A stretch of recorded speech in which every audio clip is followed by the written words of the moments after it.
Miss World Philippines 2024 Krishna Marie Gravides pinutakti ng mga netizens. Let's take a look ano nga ba ang naging kaganapan patungkol dito. Maculi the PH, your passion the lover channel.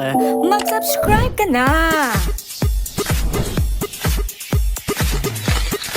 Isa si Miss World Philippines 2024 Krishna Marie Gravides sa mga kasama ng TikTok influencer na si Emane Atienza sa viral Guess the Bill Challenge.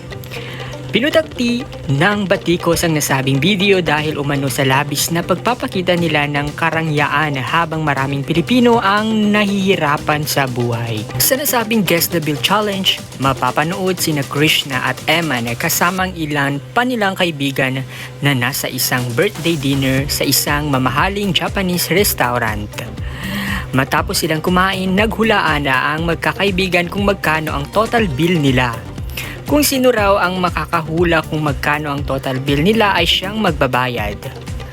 Ang hula ni Krishna na nasa 130,000 ay malapit sa total bill nilang 133,423 pesos. Kunwari naman ay bumunot si Krishna Marie Gravides ng pera sa kanyang wallet. Sa kanyang Instagram broadcast channel ngayong Miyerkules, September 25, 2024, nilinaw ni Krishna na hindi totoong siyang nagbayad ng ganong kalaking bill. Wala raw siyang kakayahang bayaran ang ganong kalaking bill sa isang kainan. Hindi nga raw siya nagsiselebrate ng kanyang sariling kaarawan para makatipid. Saad ni Krishna, "Hello again. I woke up with a lot of messages and comments regarding the Guess the Bill Challenge video." Ipinahayag niya ito sa kanyang social media account. Dagdag pa nito, "Wala po talaga akong binayaran that night. Wala po akong kakayahan to pay an amount like that.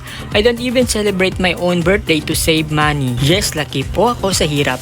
And hindi din ako mayaman as of the moment. Hindi ko po yun ikinaila ever.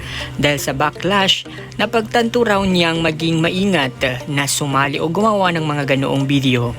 Humingi rin siya ng dispensa kung may mga na-offend man sila sa nasabing video. Dagdag ni Krishna, "That's why I realized that I need to be more careful next time of involving myself in this type of contents. I should have been more sensitive of what's happening around us.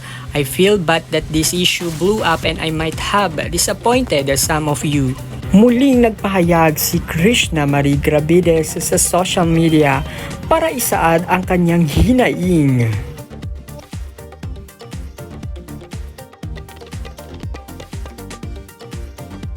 Nakisimpatya naman ang kanyang mga kaibigan, kanyang mga tagahanga, fans at supporters para kay Krishna Marie Gravides.